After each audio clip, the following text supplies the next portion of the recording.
नमस्कार किसान भाइयों। आज मैं आपको बता रहा हूँ अरंडी की फसल में जो है अभी पाला पड़ा है।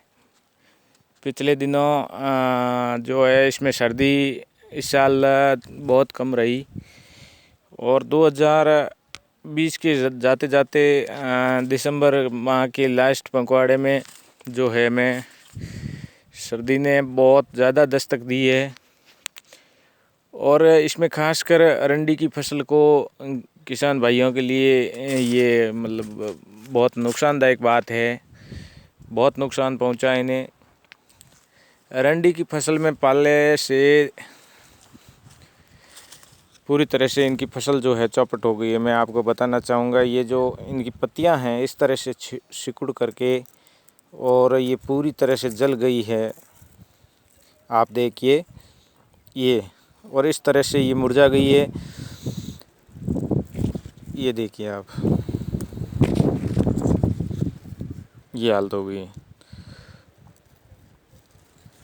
इनमें जो भी कली नई फूटने वाली थी, ऊपर का जो सिरा था इनका, ये इस तरह से जलकर नष्ट हो गई। और ये जो फूल आ रहे थे इसमें, जो नई ऊपर अरंडी की जो,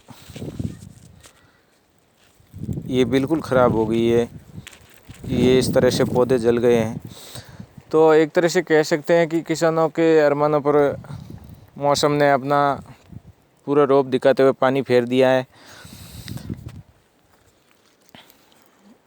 ऐसा नहीं है कि पाला पड़ने से या सर्दी पड़ने से हर एक फसल में नुकसान हुआ, कि कुछ में फ़ायदा भी हुआ है।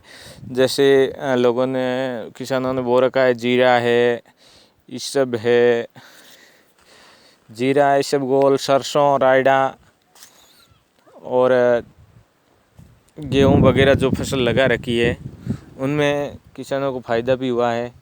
लेकिन एक तरह से कहा जाए तो अरंडी की पूरी फसल जो है किसानों के लिए इस बार पूरी तरह से चौपट हो गई है।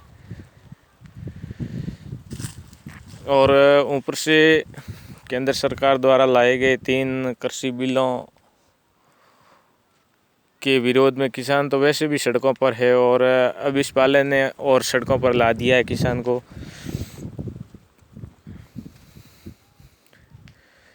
अब कृषि बिलों और इनके साथ में एक बात ये भी है कि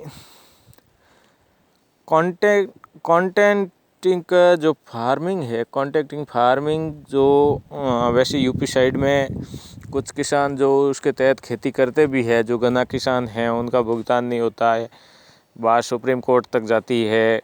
कई बार सुप्रीम कोर्ट उनमें दखल देता है। व्यापारी जो है फसल ले लेते हैं, उनको भुगतान नहीं करते हैं, उनकी क्वालिटी जो है वो कम बता रहे हैं। तो इसमें एक ये भी बात है कि कॉन्टेंटिंग फार्मिंग के तहत जो भी खरीदारी होगी या जो खेत जो है उसमें वो करेगा, उसमें कांटेक्ट करेगा वह व्यापारी या कंपनी जो भी है, तो उसमें दे रखा है कि उनके चैप्टर 9 में ये है कि ग्रेडिंग सिस्टम के अनुसार उनकी खरीदारी होगी। मान लीजिए कि आपने अनुबंध के तहत अरंडी बोई है, यह मान लो आपने जीरा बोया है, बीज खाद वो सब जो है वो कंपनी के थ्रू ही अवेलेबल करवाए जाएंगे, किसान को दिए जाएंगे। उसमें 1 साल से लेकर 9 साल तक जो किसान है कांटेक्ट कर सकता है। तो उसमें एक ये सबसे बड़ी देखने वाली बात है कि कभी बरसात हो जाती है, कभी इस तरह से जो है पाला पड़ जाता है, कभी जो है फसल कटाई के दौरान बरसात होने से फसल ख़राब हो जाती है। तो उसके तहत ग्रेडिंग सिस्टम के तहत, तो अगर इसमें जैसे ये पाला पड़ा है, इस तरह से अगर फसल थोड़ी बहुत अगर ख़राब भी हो गई तो वो लोग क्या कहेंगे, आपका माल जो है हमारे वो ग्रेडिंग के अनुसार नहीं आ रहा है, सी या डी कॉन्टेक्ट ये जो है इसमें आ रहा है, इनका ग्रेड धीमा है। तो जो 5,000 की कीमत की जो फसल है, कंपनी कहेगी मैं 3,000 में लूँगा। देना है आपको, नहीं देना है।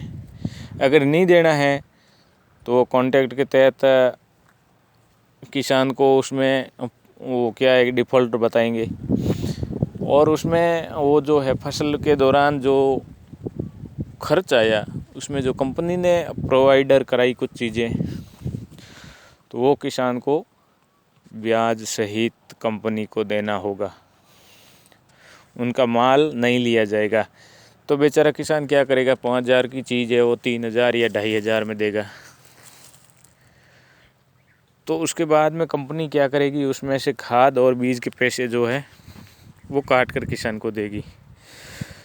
तो किसान 4 महीने पानी के अंदर रहा, गर्मी सर्दी धूप छाव, उन्होंने एक करके फसल को जो है धरती से सोना उपजाया, लेकिन उनके हिस्से में आएगा प्रति बीघा 1,000 रुपये या 2,000 रुपये। तो फिर वो क्या खा लेगा। सबसे बड़ा अगर इन बिलों में, तीनों बिलों में देखा जाए तो सबसे घातक किसान के लिए यही है। और ये 1 साल नहीं, 2 साल नहीं, 3 साल नहीं, जब तक कि मंडियाँ पूर्णतः समाप्त नहीं हो जाएगी, मंडियों का ये तहस नहस नहीं कर देंगे, तब तक तो इनके नज़दीकी फ़ायदे भी है। तुरंत ये लोग अच्छी क्वालिटी पे कम जाएंगे, अच्छे भाव देंगे और ऊंचे दामों में खरीदेंगे। तो फिर क्या होगा कि ये कह रहे हैं कि मंडियाँ जैसे कि तैसे रहेगी, तो मंडी में क्या वो मक्खी मारने के लिए बैठेगा वहाँ व्यापारी नहीं बैठेगा। व्यापारी 6 महीने बैठेगा, 12 महीने बैठेगा। अगर व्यापारी के पास हम कुछ लेके ही नहीं जाएंगे तो व्यापारी क्या करेगा, वहाँ बैठे बैठे मक्खी मारेगा। तो व्यापारी नहीं रहेगा मंडी में, फिर मंडी रहने से क्या है, वहाँ पत्थरों को पूजेंगे क्या। सबसे बड़ा ये है, लोग कह रहे हैं मंडी रहेंगी, अरे मंडी तो जहाँ है वहीं रहेंगी, लेकिन मंडी के अंदर रहेगा कौन भैया, भूत रहेंगे, पलित रहेंगे। सबसे बड़ा नुकसान ये है। और 2 साल में जब मंडी पूर्णतः ख़त्म हो जाएगी तो ये फिर अपना जो है गला काटेंगे छुरी से। तो आज के इस वीडियो में दोस्तों इतना ही। अगली जानकारी और फसल की जानकारी के साथ जल्द हाजिर होंगे। तब तक के लिए धन्यवाद। जय किसान, जय जवान। और दोस्तों हमारे चैनल, ये वीडियो अच्छी लगे तो हमारे चैनल को लाइक कर देना, वीडियो को लाइक करना, चैनल को सब्सक्राइबर करना। धन्यवाद। जय हिंद, जय भारत।